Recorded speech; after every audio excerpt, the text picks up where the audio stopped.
И это не пустые слова. Есть много доказательств, есть много дел, которые доведут Европейского суда. Для меня важно, что люди, придя сюда, выразить свою гражданскую позицию, это значит, что мы научились жить по-новому. Это значит, что мы будем что-то делать, добиваться своих целей. Я не прошу никого каких-то соблюдений прав.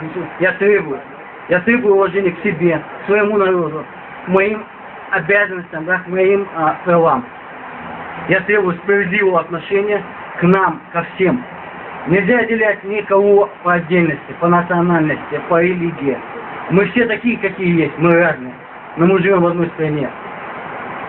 И я надеюсь, что нам придется добиваться своих прав не так долго. К сожалению, очень много людей убито. Сегодня в республике пытаются спровоцировать межнациональную оружие. Ведь убийство этих семей – это наши семьи. Семьи разных национальностей. Их 5-6 семей, которые убили, но 250 ингушей были убиты. На это никто не обращает внимания, но так получилось, что именно убийство семей других национальностей, не титульных национальностей, так называемых,